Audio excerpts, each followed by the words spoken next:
ब्रह्मा विष्णु को भगवान शिव के दर्शन। ब्रह्मा जी बोले, मुनिश्रेष्ठ नारद, हम दोनों देवता घमंड को भूलकर निरंतर भगवान शिव का स्मरण करने लगे। हमारे मन में ज्योतिर्लिंग के रूप में प्रकट परमेश्वर के वास्तविक रूप का दर्शन करने की इच्छा और प्रबल हो गई। शिव शंकर गरीबों के प्रतिपालक, अहंकारियों के गर्व को चूर करने वाले तथा सबके अविनाशी प्रभु हैं। वे हम पर दया करते हुए हमारी उपासना से प्रसन्न हो गए। उस समय वहां उन सुरश्रेष्ठ से ओम नाद स्पष्ट रूप से सुनाई देता था। उस नाद के विषय में मैं और विष्णु जी दोनों यही सोच रहे थे कि यह कहां से सुनाई पड़ रहा है। उन्होंने लिंग के दक्षिण भाग में सनातन आदिवर्ण आकार का दर्शन किया, उत्तर भाग में उकार का, मध्य भाग में मकार का और अंत में ओम नाद का साक्षात दर्शन एवं अनुभव किया। दक्षिण भाग में प्रकट हुए आकार का सूर्य मंडल के समान तेजो में रूप देखकर जब उन्होंने उत्तर भाग में देखा तो वह अग्नि के समान दीप्तिशाली दिखाई दिया। तत्पश्चात ओम को देखा, जो सूर्य और चंद्रमंडल की भांति स्थित थे और जिनके शुरू एवं अंत का कुछ पता नहीं था, तथा सत्य, आनंद और अमृत स्वरूप परब्रह्म परायण ही दृष्टिगोचर हो रहा था। परंतु ये कहाँ से प्रकट हुआ है? इस अग्नि स्तंभ की उत्पत्ति कहाँ से हुई है? ये श्रीहरि सोचने लगे तथा इसकी परीक्षा लेने के संबंध में विचार करने लगे। तब श्रीहरि ने भगवान शिव का चिंतन करते हुए वेद और शब्द के आवेश से युक्त हो अनुपम अग्नि स्तंभ के नीचे जाने का निर्णय लिया। मैं और विष्णु जी विश्वात्मा शिव का चिंतन कर रहे थे, तभी वहां एक ऋषि प्रकट हुए। उन्हीं ऋषि के द्वारा परमेश्वर विष्णु ने जाना कि इस शब्द ब्रह्म में शरीर वाले परम लिंग के रूप में साक्षात परब्रह्म स्वरूप महादेव जी प्रकट हुए हैं। ये चिंतारहित रुद्र हैं। परब्रह्म परमात्मा शिव का वाचक प्रणव ही है।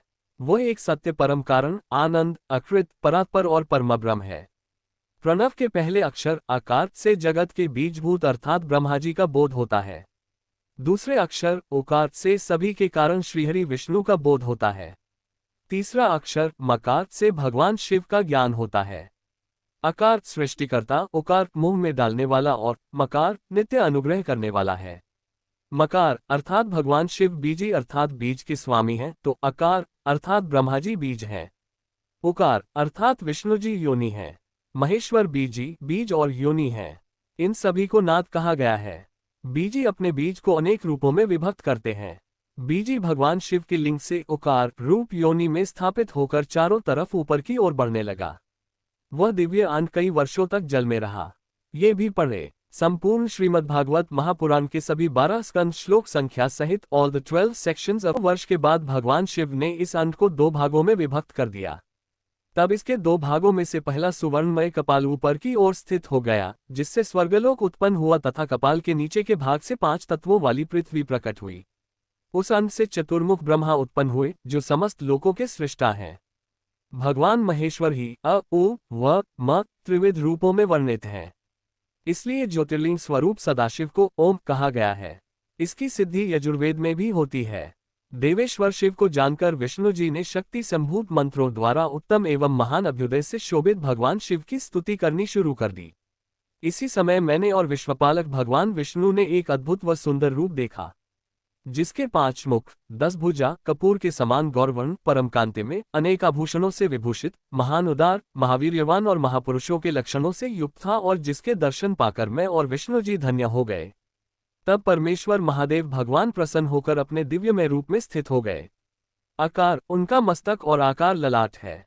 इकार दाहिना और ईकार बायां नेत्र है। उकार दाहिना और उकार बायां कान है। ऋकार दायां और ऋकार बायां गाल है। रल्ली उनकी नाक के छिद्र हैं। एकार और ऐकार उनके दोनों होंठ हैं। ओकार और औकार उनकी दोनों दंत पक्तियां हैं। और अह देवाधिदेव शिव के तालु हैं। क आदि 5 अक्षर उनके दाहिने 5 हाथ हैं और च आदि बाएं 5 हाथ हैं। त और ट से शुरू 5 अक्षर उनके पैर हैं। पकार पेट है, फकार दाहिना और बकार बायां पार्श्व भाग है। भकार कंधा, मकार हृदय है। हकार नाभि है। यत् से स तक के 7 अक्षर 7 धातुएं हैं, जिनसे भगवान शिव का शरीर बना है। इस प्रकार भगवान महादेव व भगवती उमा के दर्शन कर हम दोनों कृतार्थ हो गए। हमने उनके चरणों में प्रणाम किया, तब हमें 5 कलाओं से युक्त ओकार जनित मंत्र का साक्षात्कार हुआ। तत्पश्चात महादेव जी ओम तत्वमसि महावाक्य दृष्टिगोचर हुआ, जो परम उत्तम मंत्र रूप है। इसके बाद धर्म और अर्थ का साधक बुद्धि स्वरूप 24 अक्षरीय गायत्री मंत्र प्रकट हुआ, जो पुरुषार्थ रूपी फल देने वाला है। तत्पश्चात मृत्युंजय मंत्र, फिर पंचाक्षर मंत्र तथा दक्षिणामूर्ति व चिंतामणि का साक्षात्कार हुआ। इन पांचों मंत्रों को विष्णु भगवान ने ग्रहण कर जपना आरंभ किया। ईशों के मुकुट मणि ईशान हैं, जो पुरातत्व पुरुष हैं, हृदय को प्रिय लगने वाले, जिनके चरण सुंदर हैं, जो सांप को आभूषण के रूप में धारण करते हैं, जिनके पैर व नेत्र सभी ओर हैं, जो मुझ ब्रह्मा के अधिपति, कल्याणकारी तथा सृष्टिपालन एवं संहार करने वाले हैं। उन वरदायक शिव की मेरे साथ भगवान विष्णु ने प्रिय वचनों द्वारा संतुष्ट चित्त से स्तुति की। श्री रुद्र संहिता प्रथम खंड 9वां अध्याय। देवी उमा एवं भगवान शिव का प्राकट्य एवं उपदेश देना। ब्रह्मा जी बोले, नारद, भगवान विष्णु द्वारा की गई अपनी स्तुति सुनकर कल्याणमय शिव बहुत प्रसन्न हुए और देवी उमा सहित वहां प्रकट हो गए। भगवान शिव के 5 मुख थे और हर मुख में 3-3 नेत्र थे, मस्तक में चंद्रमा, सिर पर जटा तथा संपूर्ण अंगों में विभूति लगा रखी थी। दशभुजा वाले गले में नीलकंठ, आभूषणों से विभूषित और माथे पर भस्म का त्रिपुंड लगाए थे। उनका ये रूप मन को मोहित करने वाला और परम आनंदमय था। महादेव जी के साथ भगवती उमा ने भी हमें दर्शन दिए। उनको देखकर मैंने और विष्णु जी पुनः उनकी स्तुति करनी शुरू कर दी। तब पापों का नाश करने वाले तथा अपने भक्तों पर सदा कृपा दृष्टि रखने वाले महेश्वर ने मुझे और भगवान विष्णु को श्वास से वेद का उपदेश दिया। तत्पश्चात उन्होंने हमें गुप्त ज्ञान प्रदान किया। वेद का ज्ञान प्राप्त कर कृतार्थ हुए विष्णु जी और मैंने भगवान शिव और देवी के सामने अपने दोनों हाथ जोड़कर नमस्कार किया तथा प्रार्थना की। विष्णु जी ने पूछा, हे देव, आप किस प्रकार प्रसन्न होते हैं तथा किस प्रकार आपकी पूजा और ध्यान करना चाहिए? कृपया कर हमें इसके बारे में बताएं तथा सदुपदेश देकर धन्य करें। ब्रह्मा जी कहते हैं, नारद, इस प्रकार श्रीहरि की यह बात सुनकर अत्यंत प्रसन्न हुए कृपानिधान शिव ने प्रीतिपूर्वक ये बात की। श्री शिव बोले, मैं तुम दोनों की भक्ति से बहुत प्रसन्न हूँ। मेरे इसी रूप का पूजन व चिंतन करना चाहिए। तुम दोनों महाबली हो, मेरे दाएं बाएं अंगों से तुम प्रकट हुए हो। लोकपिता ब्रह्मा मेरे दाहिने पार्श्व से और पालनहार विष्णु मेरे बाएं पार्श्व से प्रकट हुए हो। मैं तुम पर मैं भली भांति प्रसन्न हूँ और तुम्हें मनोवांछित फल देता हूँ। तुम दोनों की भक्ति सुदृढ़ हो। मेरी आज्ञा का पालन करते हुए ब्रह्मा जी आप जगत की रचना करें तथा भक्त विष्णु जी आप इस जगत का पालन करें। भगवान विष्णु बोले, प्रभो, यदि आपके हृदय में हमारी भक्ति से प्रीति उत्पन्न हुई है और आप हम पर प्रसन्न होकर हमें वर देना चाहते हैं, तो हम यही वर मांगते हैं कि हमारे हृदय में सदैव आपकी अनन्य एवं अविचल भक्ति बनी रहे। ब्रह्मा जी बोले, नारद, विष्णु जी की यह बात सुनकर भगवान शंकर प्रसन्न हुए। तब हमने दोनों हाथ जोड़कर उन्हें प्रणाम किया। शिवजी कहते हैं, मैं सृष्टि, पालन और संहार का करता हूँ। मेरा स्वरूप सगुण और निर्गुण है। मैं ही सच्चिदानंद निर्विकार परम ब्रह्म और परमात्मा हूँ। सृष्टि की रचना, रक्षा और प्रलय रूप गुणों के कारण मैं ही ब्रह्मा, विष्णु और रुद्र नाम धारण कर 3 रूपों में विभक्त हुआ हूँ। मैं भक्तवत्सल हूँ और भक्तों की प्रार्थना को सदैव पूरी करता हूँ। मेरे इसी अंश से रुद्र की उत्पत्ति होगी। पूजा की विधि विधान की दृष्टि से हम में कोई अंतर नहीं होगा। विष्णु, ब्रह्मा और रुद्र तीनों एक रूप होंगे। इनमें भेद नहीं है। इनमें जो भेद मानेगा वह घोर नरक को भोगेगा। मेरा शिवरूप सनातन है तथा सभी का मूलभूत रूप है। ये सत्य, ज्ञान एवं अनंत ब्रह्म है। ऐसा जानकर मेरे यथार्थ स्वरूप का दर्शन करना चाहिए। मैं स्वयं ब्रह्मा जी की भरिकुटी से प्रकट होऊंगा। ब्रह्मा जी आप सृष्टि के निर्माता बनो, श्रीहरि विष्णु इसका पालन करें तथा मेरे अंश से प्रकट होने वाले रुद्र प्रलय करने वाले हैं। उमा नाम से विख्यात परमेश्वरी प्रकृति देवी है। इन्हीं की शक्तिभूता वाग्देवी सरस्वती ब्रह्मा जी की अर्धांगिनी होंगी और दूसरी देवी, जो प्रकृति देवी से उत्पन्न होंगी, लक्ष्मी रूप में विष्णु जी की शोभा बढ़ाएंगी तथा काली नाम से जो तीसरी शक्ति उत्पन्न होगी, वह मेरे अंशभूत रुद्रदेव को प्राप्त होंगी। कार्य सिद्धि के लिए वे ज्योति रूप में प्रकट होंगी। उनका कार्य सृष्टि, पालन और संहार का संपादन है। मैं ही सृष्टि, पालन और संहार करने वाले रजादि 3 गुणों द्वारा ब्रह्मा, विष्णु और रुद्र नाम से प्रसिद्ध हो 3 रूपों में प्रकट होता हूँ। तीनों लोकों का पालन करने वाले श्रीहरि अपने भीतर तमोगुण और बाहर सत्वगुण धारण करते हैं। त्रिलोक का संहार करने वाले रुद्रदेव भीतर सत्वगुण और बाहर तमोगुण धारण करते हैं तथा त्रिभुवन की सृष्टि करने वाले ब्रह्माजी बाहर और भीतर से रजोगुणी हैं। इस प्रकार ब्रह्मा, विष्णु तथा रुद्र तीनों देवताओं में गुण हैं तो शिव गुणातीत माने जाते हैं। हे विष्णु, तुम मेरी आज्ञा से सृष्टि का प्रसन्नतापूर्वक पालन करो। ऐसा करने से तुम तीनों लोकों में पूजनीय होगे। श्री रुद्र संहिता प्रथम खंड 10वां अध्याय। श्रीहरि को सृष्टि की रक्षा का भार एवं त्रिदेव को आयुर्बल देना। परमेश्वर शिव बोले, हे उत्तम व्रत का पालन करने वाले विष्णु, तुम सर्वदा सब लोकों में पूजनीय और मान्य होगे। ब्रह्मा जी के द्वारा रचे लोक में कोई दुख या संकट होने पर दुखों और संकटों का नाश करने के लिए तुम सदा तत्पर रहना। तुम अनेकों अवतार ग्रहण कर जीवों का कल्याण कर अपनी कीर्ति का विस्तार करोगे। मैं तुम्हारे कार्यों में तुम्हारी सहायता करूंगा और तुम्हारे शत्रुओं का नाश करूंगा। तुम में और रुद्र में कोई अंतर नहीं है, तुम एक दूसरे के पूरक हो। जो मनुष्य रुद्र का भक्त होकर तुम्हारी निंदा करेगा, उसका पुण्य नष्ट हो जाएगा और उसे नरक भोगना पड़ेगा। मनुष्यों को तुम भोग और मोक्ष प्रदान करने वाले और उनके परम पूज्य देव होकर उनका निग्रह, अनुग्रह आदि करोगे। ऐसा कहकर भगवान शिव ने मेरा हाथ विष्णु जी के हाथ में देकर कहा, तुम संकट के समय सदा इनकी सहायता करना तथा सभी को भोग और मोक्ष प्रदान करना तथा सभी मनुष्यों की कामनाओं को पूरा करना। तुम्हारी शरण में आने वाले मनुष्य को मेरा आश्रय भी मिलेगा तथा हम में भेद करने वाला मनुष्य नरक में जाएगा।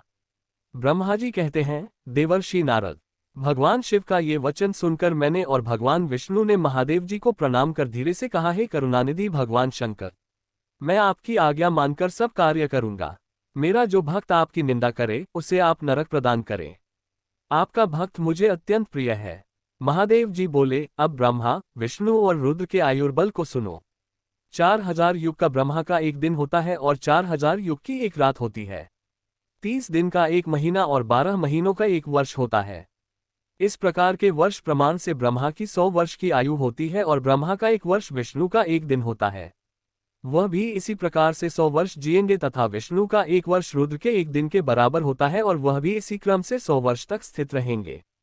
तब शिव के मुख से एक ऐसा श्वास प्रकट होता है जिसमें उनके 21,600 दिन और रात होते हैं।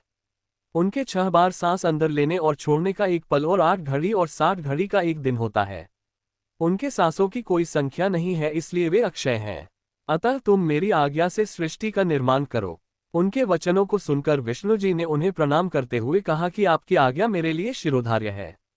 ये सुनकर भगवान शिव ने उन्हें आशीर्वाद दिया और अंतर्धान हो गए। उसी समय से लिंग पूजा आरंभ हो गई। श्री रुद्र संहिता प्रथम खंड 11वां अध्याय, शिव पूजन की विधि तथा फल प्राप्ति। ऋषि बोले, हे सूत जी, अब आप हम पर कृपा कर हमें ब्रह्मा जी व नारद के संवादों के अनुसार शिव पूजन की विधि बताए, जिससे भगवान शिव प्रसन्न होते हैं। ब्राह्मण, क्षत्रिय, वैश्य और शूद्र आदि चारों वर्णों को शिव पूजन किस प्रकार करना चाहिए, आपने व्यास जी के मुख से जो सुना हो, कृपया हमें भी बताए। महर्षियों के ये वचन सुनकर सूत जी ने ऋषियों द्वारा पूछे गए प्रश्नों का उत्तर देते हुए कहना आरंभ किया। सूत जी बोले, हे मुनीश्वर, जैसा आपने पूछा है वह बड़े रहस्य की बात है। मैंने इसे जैसा सुना है उसे मैं अपनी बुद्धि के अनुसार आपको सुना रहा हूँ। पूर्व काल में व्यास जी ने सनत कुमार जी से यही प्रश्न किया था। फिर उपमन्यु जी ने भी इसे सुना था और इसे भगवान श्री कृष्ण को सुनाया था। वही सब मैं अब ब्रह्मा नारद संवाद के रूप में आपको बता रहा हूँ। ब्रह्मा जी ने कहा, भगवान शिव की भक्ति सुखमय, निर्मल एवं सनातन रूप है तथा समस्त मनोवांछित फलों को देने वाली है। ये दरिद्रता, रोग, दुख तथा शत्रु द्वारा दी गई पीड़ा का नाश करने वाली है। जब तक मनुष्य भगवान शिव का पूजन नहीं करता और उनकी शरण में नहीं जाता, तब तक ही उसे दरिद्रता, दुख, रोग और शत्रुजनित पीड़ा, ये चारों प्रकार के पाप दुखी करते हैं। भगवान शिव की पूजा करते ही ये दुख समाप्त हो जाते हैं और अक्षय सुखों की प्राप्ति होती है। वह सभी भोगों को प्राप्त कर अंत में मोक्ष प्राप्त करता है। शिवजी का पूजन करने वालों को धन, संतान और सुख की प्राप्ति होती है। ब्राह्मण, क्षत्रिय, वैश्य और शूद्रों को सभी कामनाओं तथा प्रयोजनों की सिद्धि के लिए विधि अनुसार पूजा उपासना करनी चाहिए। ब्रह्म मुहूर्त में उठकर गुरु तथा शिव का स्मरण करके तीर्थों का चिंतन एवं भगवान विष्णु का ध्यान करें। फिर मेरा स्मरण चिंतन करके स्तोत्र पाठ पूर्वक शंकर जी का विधिपूर्वक नाम लें। तत्पश्चात उठकर शौचक्रिया करने के लिए दक्षिण दिशा में जाएं तथा मलमूत्र त्याग करें। ब्राह्मण गुदा की शुद्धि के लिए उसमें 5 बार शुद्ध मिट्टी का लेप करें और धोएं। क्षत्रिय 4 बार, वैश्य 3 बार और शूद्र 2 बार यही क्रम करें। तत्पश्चात बाएं हाथ में 10 बार और दोनों हाथों में 7 बार मिट्टी लगाकर धोएं। प्रत्येक पैर में 3-3 बार मिट्टी लगाएं। स्त्रियों को भी इसी प्रकार क्रम करते हुए शुद्ध मिट्टी से हाथ पैर धोने चाहिए। ब्राह्मण को 12 अंगुल, क्षत्रिय को 11, वैश्य को 10 और शूद्र को 9 अंगुल की दातुन करनी चाहिए। षष्ठी, अमावस्या, नवमी, व्रत के दिन, सूर्यास्त के समय, रविवार और श्राद्ध के दिन दातुन न करें। दातुन के पश्चात जलाशय में जाकर स्नान करें तथा विशेष देश काल आने पर मंत्रोच्चार पूर्वक स्नान करें। फिर एकांत स्थान पर बैठकर विधिपूर्वक संध्या करें तथा इसके उपरांत विधि विधान से शिव पूजन का कार्य आरंभ करें। तदुपरांत मन को सुस्थिर करके पूजा गृह में प्रवेश करें तथा आसन पर बैठें। सर्वप्रथम गणेश जी का पूजन करें। उसके उपरांत शिव जी की स्थापना करें। 3 बार आचमन कर 3 प्राणायाम करते समय त्रिनेत्रधारी शिव का ध्यान करें। महादेव जी के 5 मुख, 10 भुजाएं और जिनकी स्फटिक के समान उज्ज्वल कांति है। सब प्रकार के आभूषण उनके श्रीअंगों को विभूषित करते हैं तथा वे बाघंबर बांधे हुए हैं। फिर प्रणव मंत्र अर्थात ओंकार से शिव जी की पूजा आरंभ करें। पाद्य, अर्घ्य और आचमन के लिए पात्रों को तैयार करें। 9 कलश स्थापित करें तथा उन्हें कुशाओं से ढककर रखें। कुशाओं से जल लेकर ही सबका प्रक्षालन करें। तत्पश्चात सभी कलशों में शीतल जल डालें। खस और चंदन को पाद्य पात्र में रखें। चमेली के फूल, शीतल चीनी, कपूर, बड़ की जड़ तथा तमाल का चूर्ण बना लें और आचमनीय के पात्र में डालें। इलायची और चंदन को तो सभी पात्रों में डालें। देवाधिदेव महादेव जी के सामने नंदीश्वर का पूजन करें। गंध, धूप तथा दीपों द्वारा भगवान शिव की आराधना आरंभ करें। सद्योजातम प्रपद्यामि मंत्र से शिव जी का आवाहन करें। ओम वामदेवाय नमः मंत्र द्वारा भगवान महेश्वर को आसन पर स्थापित करें। फिर ईशान सर्वविद्यानाम मंत्र से आराध्य देव का पूजन करें। पाद्य और आचमनीय अर्पित कर अर्घ्य दें। तत्पश्चात गंध और चंदन मिले हुए जल से भगवान शिव को विधिपूर्वक स्नान कराएं। तत्पश्चात पंचामृत से भगवान शिव को स्नान कराएं। पंचामृत के 5 तत्वों दूध, दही, शहद, गन्ने का रस तथा घी से नहलाकर महादेव जी के प्रणव मंत्र को बोलते हुए उनका अभिषेक करें। जलपात्रों में शुद्ध व शीतल जल लें। सर्वप्रथम महादेव जी के लिंग पर कुश, अप्पामार, कपूर, चमेली, चंपा, गुलाब, सफेद कनेर, बेला, कमल और उत्पल पुष्पों एवं चंदन को चढ़ाकर पूजा करें। उन पर अनवरत जल की धारा गिरने की भी व्यवस्था करें। जल से भरे पात्रों से महेश्वर को नहलाएं। मंत्रों से भी पूजा करनी चाहिए। ऐसी पूजा समस्त अभीष्ट फलों को देने वाली है। पावमान मंत्र, रुद्र मंत्र, नीलरुद्र मंत्र, पुरुष सूक्त, श्री सूक्त अथवा शीर्ष मंत्र, शांति मंत्र, भारुंड मंत्र, स्थंतरसाम, मृत्युंजय मंत्र एवं पंचाक्षर मंत्रों से पूजन करें। शिवलिंग पर 1 सहस्र या 100 जलधाराएं गिराने की व्यवस्था करें। स्फटिक के समान निर्मल, अविनाशी, सर्वलोकमय परमदेव जो आरंभ और अंत से हीन तथा रोगियों के औषधि के समान है, जिन्हें शिव के नाम से पहचाना जाता है एवं जो शिवलिंग के रूप में विख्यात है, उन भगवान शिव के मस्तक पर धूप, दीप, नैवेद्य और तांबूल आदि मंत्रों द्वारा अर्पित करें। अर्घ्य देकर भगवान शिव के चरणों में फूल अर्पित करें। फिर महेश्वर को प्रणाम कर आत्मा से शिव जी की आराधना करें और प्रार्थना करते समय हाथ में फूल लें। भगवान शिव से क्षमायाचना हुए कहें, हे कल्याणकारी शिव, मैंने अनजाने में अथवा जानबूझकर जो जप तप पूजा आदि सत्कर्म किए हों, आपकी कृपा से वे सफल हों। हर्षित मन से शिव जी को फूल अर्पित करें। स्वस्ति वाचन कर अनेक आशीर्वाद ग्रहण करें। भगवान शिव से प्रार्थना करें कि प्रत्येक जन्म में मेरी शिव में भक्ति हो तथा शिव ही मेरे शरणदाता हो। इस प्रकार परम भक्ति से उनका पूजन करें। फिर सपरिवार भगवान को नमस्कार करें। जो मनुष्य भक्तिपूर्वक प्रतिदिन भगवान शिव की पूजा करता है, उसे सब सिद्धियां प्राप्त होती हैं। उसे मनोवांछित फलों की प्राप्ति होती है। उसके सभी रोग, दुख, दर्द और कष्ट समाप्त हो जाते हैं। भगवान शिव की कृपा से उपासक का कल्याण होता है। भगवान शंकर की पूजा से मनुष्य में सद्गुणों की वृद्धि होती है। मैं ये सब जानकर नारद अत्यंत प्रसन्न होते हुए अपने पिता ब्रह्मा जी को धन्यवाद देते हुए बोले कि आपने मुझ पर कृपा कर मुझे शिव पूजन की अमृत विधि बताई है। शिव भक्ति समस्त भोग और मोक्ष प्रदान करने वाली है। 12वां अध्याय, देवताओं को उपदेश देना। नारद जी बोले, ब्रह्मा जी, आप धन्य हैं क्योंकि आपने अपनी बुद्धि को शिव चरणों में लगा रखा है। कृपा कर इस आनंदमय विषय का वर्णन सविस्तार पुनः कीजिए। ब्रह्मा जी ने कहा, हे नारद, एक समय की बात है, मैंने सब ओर से देवताओं और ऋषियों को बुलाया और क्षीरसागर के तट पर भगवान विष्णु की स्तुति कर उन्हें प्रसन्न किया। भगवान विष्णु प्रसन्न होकर बोले, हे ब्रह्मा जी एवं अन्य देवगणों, आप यहाँ क्यों पधारे हैं? आपके मन में क्या इच्छा है? आप अपनी समस्या बताइए, मैं निश्चय ही उसे दूर करने का प्रयत्न करूंगा। ये सुनकर ब्रह्मा जी बोले, हे भगवान, दुखों को दूर करने के लिए किस देवता की सेवा करनी चाहिए? तब भगवान विष्णु ने उनके प्रश्न का उत्तर देते हुए कहा, हे ब्राह्मण, भगवान शिव शंकर ही सब दुखों को दूर करने वाले हैं। सुख की कामना करने वाले मनुष्य को उनकी भक्ति में सदैव लगे रहना चाहिए। उन्हीं में मन लगाए और उन्हीं का चिंतन करे।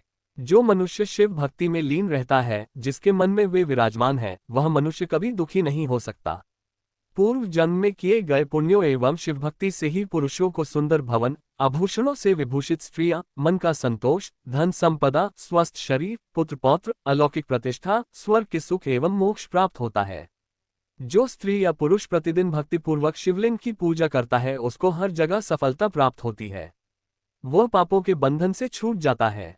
ब्रह्मा जी एवं अन्य गणों ने भगवान विष्णु के उपदेश को ध्यानपूर्वक सुना। भगवान विष्णु को प्रणाम कर कामनाओं की पूर्ति हेतु उन्होंने शिवलिंग की प्रार्थना की। तब श्री विष्णु ने विश्वकर्मा को बुलाकर कहा, हे मुने, तुम मेरी आज्ञा से देवताओं के लिए शिवलिंगों का निर्माण करो। तब विश्वकर्मा ने मेरी और श्रीहरि की आज्ञा को मानते हुए देवताओं के लिए उनके अनुसार लिंगों का निर्माण कर उन्हें प्रदान किया। मुनिश्रेष्ठ नारद, सभी देवताओं को प्राप्त शिवलिंगों के विषय में सुनो। सभी देवता अपने द्वारा प्राप्त लिंग की पूजा उपासना करते हैं। पद्मपराग मणि का लिंग इंद्र को, सोने का कुबेर को, पुखराज का धर्मराज को, श्याम वर्ण का वरुण को, इंद्रनीलमणि का विष्णु को और ब्रह्माजी हेमलय लिंग को प्राप्त कर उसका भक्तिपूर्वक पूजन करते हैं। इसी प्रकार विश्वदेव चांदी के लिंग की और वसुगण पीतल के बने लिंग की भक्ति करते हैं। पीतल का अश्विनी कुमारों को, स्फटिक का लक्ष्मी को, तांबे का आदित्यों को और मोती का लिंग चंद्रमा को प्रदान किया गया है। व्रज लिंग ब्राह्मणों के लिए व मिट्टी का लिंग ब्राह्मणों की स्त्रियों के लिए है।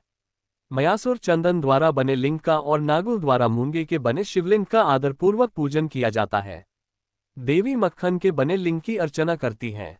योगी जन भस्ममय लिंग की, यक्षगण दधि से निर्मित लिंग की, छाया देवी आटे के लिंग और ब्रह्मपत्नी रत्नमय शिव लिंग की पूजा करती हैं। बानासुर पार्थिव लिंग की पूजा करता है। भगवान विष्णु ने देवताओं को उनके हित के लिए शिवलिंग के साथ पूजन विधि भी बताई। देवताओं के वचनों को सुनकर मेरे हृदय में हर्ष की अनुभूति हुई। मैंने लोगों का कल्याण करने वाली शिव पूजा की उत्तम विधि बताई। ये शिव भक्ति समस्त अभीष्ट फलों को प्रदान करने वाली है। इस प्रकार लिंगों के विषय में बताकर ब्रह्मा जी ने शिवलिंग व शिव भक्ति की महिमा का वर्णन किया। शिव पूजन भोग और मोक्ष प्रदान करता है। मनुष्य जन्म उच्च कुल में प्राप्त करना अत्यंत दुर्लभ है। इसलिए मनुष्य रूप में जन्म लेकर मनुष्य को शिव भक्ति में लीन रहना चाहिए। शास्त्रों द्वारा बताए गए मार्ग का अनुसरण करते हुए जाति के नियमों का पालन करते हुए कर्म करें। संपत्ति के अनुसार दान आदि दें। जप तप यज्ञ और ध्यान करें। ध्यान के द्वारा ही परमात्मा का साक्षात्कार होता है। भगवान शंकर अपने भक्तों के लिए सदा उपलब्ध रहते हैं। जब तक ज्ञान की प्राप्ति न हो तब तक कर्मों से ही आराधना करें। इस संसार में जो जो वस्तु सतसत रूप में दिखती है अथवा सुनाई देती है वह परब्रह्म शिव रूप है। तत्वज्ञान न होने तक देव की मूर्ति का पूजन करें। अपनी जाति के लिए अपनाए गए कर्म का प्रयत्नपूर्वक पालन करें। आराध्य देव का पूजन श्रद्धापूर्वक करें क्योंकि पूजन और दान से ही हमारी सभी विघ्न व बाधाएं दूर होती हैं। जिस प्रकार मैले कपड़े पर रंग अच्छे से नहीं चढ़ता परंतु साफ कपड़े पर अच्छी तरह से रंग चढ़ता है, उसी प्रकार देवताओं की पूजा अर्चना से मनुष्य का शरीर पूर्णतया निर्मल हो जाता है। उस पर ज्ञान का रंग चढ़ता है और वह भेदभाव आदि बंधनों से छूट जाता है। बंधनों से छूटने पर उसके सभी दुख दर्द समाप्त हो जाते हैं और मोह माया से मुक्त मनुष्य शिवपद प्राप्त कर लेता है। मनुष्य जब तक गृहस्थ आश्रम में रहे तब तक सभी देवताओं में श्रेष्ठ भगवान शंकर की मूर्ति का प्रेमपूर्वक पूजन करे। भगवान शंकर ही सभी देवों के मूल हैं। उनकी पूजा से बढ़कर कुछ भी नहीं है। जिस प्रकार वृक्ष की जड़ में पानी से सींचने पर जड़ एवं शाखाएं सभी तृप्त हो जाती हैं, उसी प्रकार भगवान शिव की भक्ति है। अतः मनोवांछित फलों की प्राप्ति के लिए शिवजी की पूजा करनी चाहिए। अभीष्ट फलों की प्राप्ति तथा सिद्धि के लिए समस्त प्राणियों को सदैव लोक कल्याणकारी भगवान शिव का पूजन करना चाहिए। श्री रुद्र संहिता प्रथम खंड 13वां अध्याय शिव पूजन की श्रेष्ठ विधि। ब्रह्मा जी कहते हैं, हे नारद, अब मैं शिव पूजन की सर्वोत्तम विधि बताता हूँ। यह विधि समस्त अभीष्ट तथा सुखों को प्रदान करने वाली है। उपासक ब्रह्म मुहूर्त में उठकर जगदम्बा पार्वती और भगवान शिव का स्मरण करे। दोनों हाथ जोड़कर उनके सामने सिर झुकाकर भक्तिपूर्वक प्रार्थना करे, हे देवेश उठिए, हे त्रिलोकीनाथ उठिए, मेरे हृदय में निवास करने वाले देव उठिए और पूरे ब्रह्मांड का मंगल करिए, हे प्रभु। मैं धर्म अधर्म को नहीं जानता हूँ, आपकी प्रेरणा से ही मैं कार्य करता हूँ। फिर गुरु चरणों का ध्यान करते हुए कमरे से निकलकर शौच आदि से निवृत्त हों। मिट्टी और जल से देह को शुद्ध करें। दोनों हाथों और पैरों को धोकर दातुन करें तथा 16 बार जल की अंजलियों से मुंह को धोएं। ये कार्य सूर्योदय से पूर्व ही करें। हे देवताओं और ऋषियों, षष्ठी, प्रतिपदा, अमावस्या, नवमी और रविवार के दिन दातुन न करें। नदी अथवा घर में समय से स्नान करें। मनुष्य को देश और काल के विरुद्ध स्नान नहीं करना चाहिए। रविवार, श्राद्ध, संक्रांति, ग्रहण, महादान और उपवास वाले दिन गर्म जल में स्नान न करें। क्रम से वारों को देखकर ही तेल लगाएं। जो मनुष्य नियमपूर्वक रोज तेल लगाता है उसके लिए तेल लगाना किसी भी दिन दूषित नहीं है। सरसों के तेल को ग्रहण के दिन प्रयोग में न लाएं। इसके उपरांत स्नान पूर्व या उत्तर की ओर मुख करके करें। स्नान के उपरांत स्वच्छ अर्थात धुले हुए वस्त्र को धारण करें। दूसरों के पहने हुए अथवा रात में सोते समय पहने वस्त्रों को बिना धुले धारण न करें। स्नान के बाद पितरों एवं देवताओं को प्रसन्न करने हेतु तर्पण करें। उसके बाद धुले हुए वस्त्र धारण करें और आचमन करें। पूजा हेतु स्थान को गोबर आदि से लीपकर शुद्ध करें। वहां लकड़ी के आसन की व्यवस्था करें। ऐसा आसन अभीष्ट फल देने वाला होता है। उस आसन पर बिछाने के लिए मृग अर्थात हिरण की खाल की व्यवस्था करें। उस पर बैठकर भस्म से त्रिपुंड लगाएं। त्रिपुंड से जप तप तथा दान सफल होता है। त्रिपुंड लगाकर रुद्राक्ष धारण करें। तत्पश्चात मंत्रों का उच्चारण करते हुए आचमन करें। पूजा सामग्री को एकत्र करें। फिर जल, गंध और अक्षत के पात्र को दाहिने भाग में रखें। फिर गुरु की आज्ञा लेकर और उनका ध्यान करते हुए सपरिवार शिव का पूजन करें। विघ्न विनाशक गणेश जी का बुद्धि सिद्धि सहित पूजन करें। ओम गणपति नमः का जाप करके उन्हें नमस्कार करें तथा क्षमा याचना करें। कार्तिकेय एवं गणेश जी का एक साथ पूजन करें तथा उन्हें बारंबार नमस्कार करें। फिर द्वार पर स्थित लंबोदर नामक द्वारपाल की पूजा करें। तत्पश्चात भगवती देवी की पूजा करें। चंदन, कुमकुम, धूप, दीप और नैवेद्य से शिवजी का पूजन करें। प्रेम पूर्वक नमस्कार करें। अपने घर में मिट्टी, सोना, चांदी, धातु या अन्य किसी धातु की शिव प्रतिमा बनाएं। भक्तिपूर्वक शिवजी की पूजा कर उन्हें नमस्कार करें। मिट्टी का शिवलिंग बनाकर विधिपूर्वक उसकी स्थापना करें तथा उसकी प्राण प्रतिष्ठा करें। घर में भी मंत्रोच्चार करते हुए पूजा करनी चाहिए। पूजा उत्तर की ओर मुख करके करनी चाहिए। आसन पर बैठकर गुरु को नमस्कार करें। अर्घ्यपात्र से शिवलिंग पर जल चढ़ाएं। शांत मन से पूर्ण श्रद्धावनत होकर महादेव जी का आवाहन इस प्रकार करें। जो कैलाश के शिखर पर निवास करते हैं और पार्वती देवी के पति हैं, जिनके स्वरूप का वर्णन शास्त्रों में है, जो समस्त देवताओं के लिए पूजित हैं, जिनके 5 मुख, 10 हाथ तथा प्रत्येक मुख पर 3-3 नेत्र हैं, जो सिर पर चंद्रमा का मुकुट और जटा धारण किए हुए हैं, जिनका रंग कपूर के समान है, जो बाघ की खाल बांधते हैं, जिनके गले में वासुकी नामक नाग लिपटा है, जो सभी मनुष्यों को शरण देते हैं और सभी भक्तगण जिनकी जय जयकार करते हैं, जिनका सभी वेद और शास्त्रों में गुणगान किया गया है, ब्रह्मा विष्णु जिनकी स्तुति करते हैं, जो परम आनंद देने वाले तथा भक्तवत्सल हैं, ऐसे देवों के देव महादेव भगवान शिव जी का मैं आवाहन करता हूँ। इस प्रकार आवाहन करने के पश्चात उनका आसन स्थापित करें। आसन के बाद शिवजी को पाद्य और अर्घ्य दें। पंचामृत के द्रव्यों द्वारा शिवलिंग को स्नान कराएं तथा मंत्रों सहित द्रव्य अर्पित करें।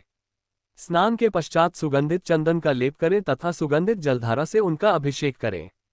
फिर आचमन कर जल दें और वस्त्र अर्पित करें। मंत्रों द्वारा भगवान शिव को तिल, जौ, गेहूं, मूंग और उड़द अर्पित करें। पुष्प चढ़ाएं। शिवजी के प्रत्येक मुख पर कमल, शतपत्र, शंख पुष्प, कुश पुष्प, धतूरा, मंदार, द्रोण पुष्प, तुलसीदल तथा बेलपत्र चढ़ाकर पराभक्ति से महेश्वर की विशेष पूजा करें। बेलपत्र समर्पित करने से शिवजी की पूजा सफल होती है। तत्पश्चात सुगंधित चूर्ण तथा सुवासित तेल बड़े हर्ष के साथ भगवान शिव को अर्पित करें। गुग्गुल और अगरू की धूप दें। घी का दीपक जलाएं। प्रभो शंकर, आपको हम नमस्कार करते हैं। आप अर्घ्य को स्वीकार करके मुझे रूप दीजिए, यश दीजिए और भोग व मोक्ष रूपी फल प्रदान कीजिए। ये कहकर अर्घ्य अर्पित करें। नैवेद्य व तांबूल अर्पित करें। 5 बत्ती की आरती करें। 4 बार पैरों में, 2 बार नाभि के सामने, 1 बार मुख के सामने तथा संपूर्ण शरीर में 7 बार आरती दिखाएं। तत्पश्चात शिवजी की परिक्रमा करें। हे प्रभु शिव शंकर, मैंने अज्ञान से अथवा जानबूझकर जो पूजन किया है वह आपकी कृपा से सफल हो। हे भगवान, मेरे प्राण आप में लगे हैं। मेरा मन सदा आपका ही चिंतन करता है। हे गौरीनाथ, भूतनाथ, आप मुझ पर प्रसन्न होइए। प्रभु, जिनके पैर लड़खड़ाते हैं उनका आप ही एकमात्र सहारा है। जिन्होंने कोई भी अपराध किया है उनके लिए आप ही शरणदाता हैं। ये प्रार्थना करके पुष्पांजलि अर्पित करें तथा पुनः भगवान शिव को नमस्कार करें।